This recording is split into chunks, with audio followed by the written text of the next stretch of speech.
Hello friends, एक बार फिर आपका एसडीवाई फिजिक्स यूट्यूब चैनल में बहुत बहुत स्वागत है।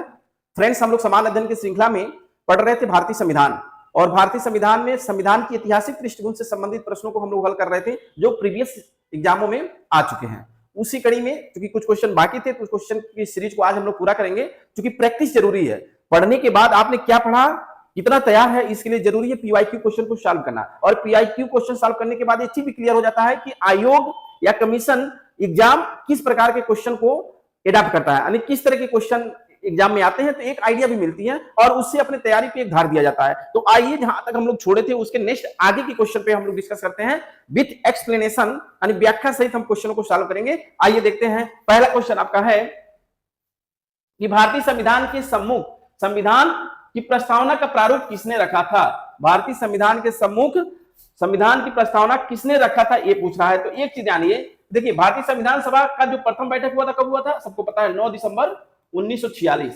9 दिसंबर 1946 को आपका प्रथम बैठक हुआ था और इसमें सच्चिदानंद सिन्हा को अस्थायी अध्यक्ष, सच्चिदानंद सिन्हा को अस्थायी अध्यक्ष और एस.सी. भाभा को उपाध्यक्ष बनाया गया था। जबकि 11 दिसंबर उसके बाद 2 दिन बाद 11 दिसंबर 1946 की मीटिंग में अस्थायी अध्यक्ष किसे बनाया गया, अस्थायी अध्यक्ष राजेंद्र प्रसाद को बनाया गया, राजेंद्र प्रसाद को बनाया गया।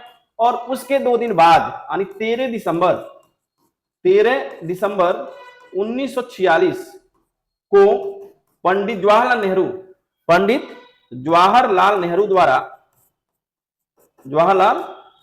द्वारा संविधान की प्रस्तावना प्रस्तुत करने के साथ संविधान सभा की कार्रवाई प्रारंभ की गई। मतलब यह है कि संविधान सभा का जो संविधान की प्रस्तावना का प्रारूप किसने रखा था, प्रस्तावना किसने रखा था, ये प्रस्तावना जो है जवाहरलाल नेहरू ने रखा था। ये आपका, क्योंकि इतने सारे पॉइंट्स आपको याद करना जरूरी है और इससे क्वेश्चन आपके आते ही आते हैं।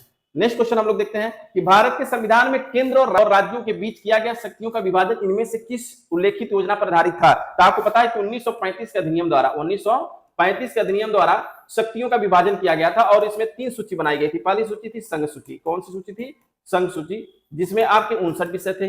दूसरा था राज्य सूची, दूसरा बनाया गया था राज्य सूची जिसमें आपके 54 विषय थे, जिसमें 54 सब्जेक्ट थे। और लास्ट था समवर्ती सूची, यानी तीसरा जो बना था वह समवर्ती सूची था और उसमें जो विषय थे कितने थे, 36 थे। और कुछ अवशिष्ट शक्तियां थी, जो ये भी पूछता है कि अवशिष्ट शक्तियां किसे दी गई थी, तो अवशिष्ट शक्तियां गवर्नर को दे दिया गया था। तो ये आपका 1935 के अधिनियम के तहत जो है राज्य, केंद्र और राज्यों के बीच शक्तियों का बंटवारा किया गया था, इसलिए ऑप्शन 3 सही होगा। नेक्स्ट क्वेश्चन हम लोग देखते हैं कि किस वर्ष संसद ने भारतीय संविधान को अपनाया था। आपको पता है कि 26 नवंबर 1949 को संविधान बनके तैयार हुआ था, लेकिन 26 जनवरी 1950 को लागू किया गया। मतलब ये हो गया आपका C option right answer. Next है आपका कि 1946 के चुनाव के पश्चात मुस्लिम लीग ने किस प्रांत में अपनी सरकार बनाई। आपको पता है, सबको पता है, ये बंगाल है। बंगाल में कांग्रेस की सरकार नहीं बन पाई थी और इसमें मुस्लिम लीग ने अपना सरकार बना लिया था।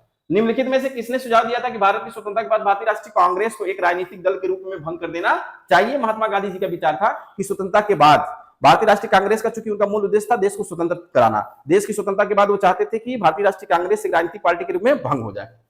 नेक्स्ट जो है तृतीय गोलमेज सम्मेलन के विचार विमर्श की प्रगति भारत सरकार अधिनियम 1935 की पारित होने की रूप में हुई थी। यानी आपको सबको पता है कि लंदन में 1930 से 1932 के बीच में 3 गोलमेज सम्मेलन हुए थे और तीसरे गोलमेज सम्मेलन के बाद ही 1935 अधिनियम पारित हुआ था। भारत सरकार अधिनियम 1935 में ब्रिटिश भारत के सूबे, ये सूबा नहीं है, क्या है, सूबे और भारतीय रियासतों के एक संघ पर आधारित ऑल इंडिया फेडरेशन के गठन का बंद किया गया था। ये पता है आपको कि सभी ब्रिटिश और भारत के जो रियासत है उनको मिलाकर एक संघ की स्थापना की गई थी और भारतीय संविधान में संघ का जो है वो 1935 के अधिनियम से लिया भी गया है। तो इसलिए ये दोनों ऑप्शन आपके राइट हैं। इसका मतलब है कि सी ऑप्शन सही है, 1 और 2। नेक्स्ट क्वेश्चन है कि निम्नलिखित कथनों पर विचार कीजिए। और दिया है कि भारत की संविधान सभा ने राष्ट्रीय ध्वज का प्रारूप 22 जुलाई 1947 को अपनाया। बिल्कुल राइट है, भारतीय राष्ट्रीय ध्वज को 22 जुलाई को अपनाया गया था और 14 अगस्त 1947 मध्यरात्रि को देश को समर्पित किया गया था, यानी उस दिन फहराया गया था। ठीक है। और सबसे पहले जो है ये आपके 1932 में कराची अधिवेशन में राष्ट्रीय ध्वज को मान्यता दी गई थी कांग्रेस द्वारा।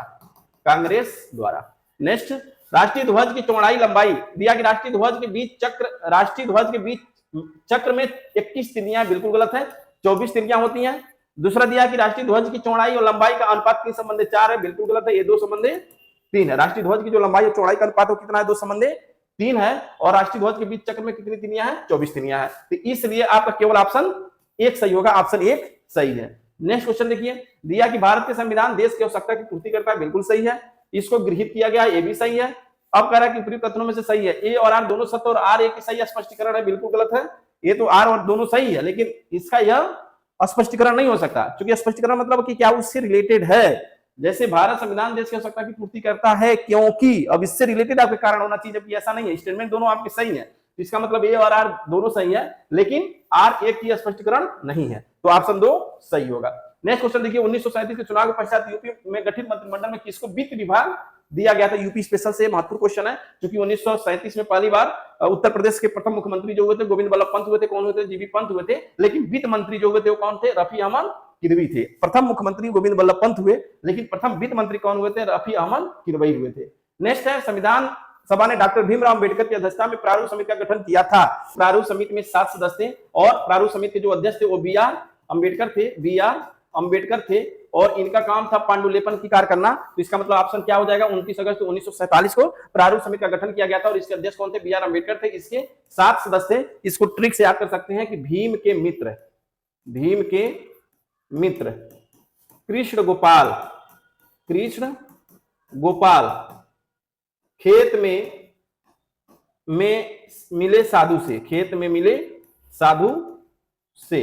तो इस ट्रिक से आप इन 7 सदस्यों का नाम आप याद कर सकते हैं। नेक्स्ट देखिए, भारतीय संविधान के निर्माण के समय संवैधानिक सलाहकार कौन थे।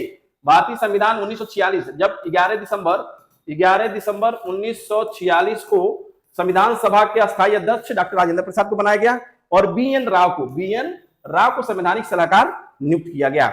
नेक्स्ट क्वेश्चन है, आपके संविधान सभा की प्रांतीय संविधान समिति के अध्यक्ष कौन थे। तो ये काम जो दिया गया था वो सरदार पटेल जी को दिया गया था।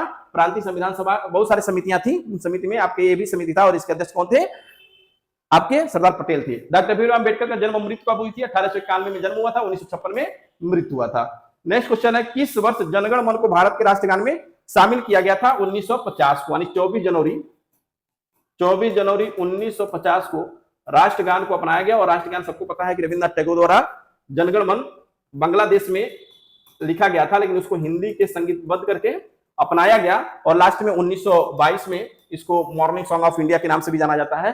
तो 24 जनवरी 1950 को इसको भारतीय संविधान सभा द्वारा अपना लिया गया। नेक्स्ट है, संविधान के पांडुलेखन समिति का निम्न में से कौन सदस्य नहीं था। तो जवाहरलाल नेहरू नहीं थे, मोहम्मद सादुल्लाह थे, के.एम. मुंशी थे, ए.के. अय्यर थे, पंडित जवाहरलाल नेहरू उसके सदस्य नहीं थे। इस तरह से हमने बहुत ही महत्वपूर्ण क्वेश्चनों का हम लोग सीरीज देखे। ऐसे ही प्रीवियस ईयर में आए हुए सभी प्रश्नों को चैप्टर वाइज देखने के लिए आप चैनल को लाइक शेयर सब्सक्राइब करें। आज के लिए बस इतना ही, धन्यवाद।